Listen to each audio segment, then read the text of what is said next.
परिसर बघू शकता, टिळकवाडी एरियात आहे आपण. काय आहे सर, हे अपार्टमेंट आहे काय? काय नाव? आगरकर रोड.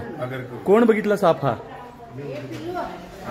एखादा लहानसा साप असेल असं वाटलं होतं. बघा मंडळी, तुम्ही अपार्टमेंटमध्ये राहणारी बघू शकता. खरं तर थंडीचे दिवस सापाचं भूक मंदावते, त्यामुळे सापाचं प्रमाण कमी असतंय. पण तुम्हाला परिसर मी नेहमी सुरुवातीला दाखवत असतो आणि अशा परिसरात सुद्धा साप भले मोठे असतात. आणि हा साप उचलताना मला दिसला आणि तो कन्फर्म असल्यामुळे मी व्हिडिओ बनवायला हातात घेतलाय. तुम्ही आमच्या सोबत राहा, तुम्ही साप बघू शकता, त्याची माहिती महत्वाची आहे.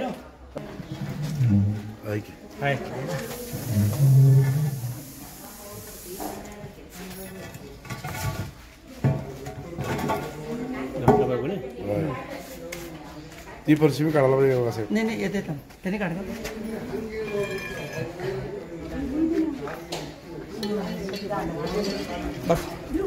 इतके वर्ष काम करताना आम्ही कल्पनाही करू शकत नाही.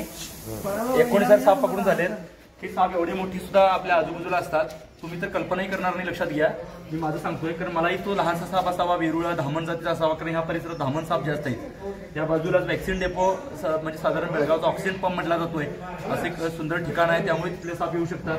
पण आम्ही ज्या ठिकाणी राहतो तिथं साप आहेत हे तुम्ही गृहीत धरून तुमच्या इथं पण वावरावं लागतंय.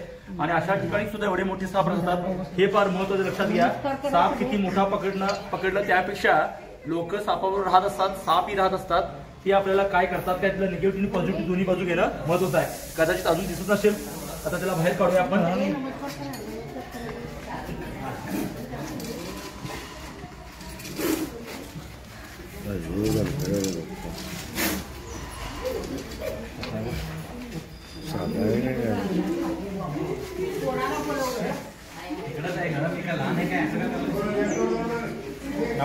हे अपार्टमेंट म्हणजे माणसाचं कॉन्क्रीटचं जंगल आहे.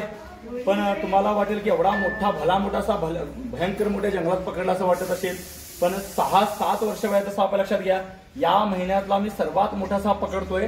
तो खेड्यात नव्हे, जंगलात नव्हे, तर टिळकवाडी आगरकर रोड ह्या परिसरात. लक्षात घ्या, तर आपल्या जवळ किती मोठे साप राहू शकतात, वावरू शकतात. आणि हा साप हेल्दी आहे हे महत्वाचं. लक्षात घ्या, म्हणजे इथं त्याला कुठेतरी सुरक्षित जागा मिळते, ह्याच्यातून अधोरेखित होत आहे. आणि आपण राहताना किती काळजी करावी लागते. खरं तर हा आक्रमक साप आहे, रागीट आहे. तरी तो म्हणजे त्या चेंबरमध्ये एका बाजूला कोपऱ्यात असा बसला होता आणि आम्ही काहीतरी करण्याचा प्रयत्न केल्यानंतर तो आपल्यापासून लांब जाण्याचा प्रयत्न करत होता आणि अजूनही तेच करतो. लक्षात घ्या, पण भीती तर तुमच्याकडे आहेच कायम, ती अमरीशपुरीने आपल्या डोक्यात घडलेली आहे.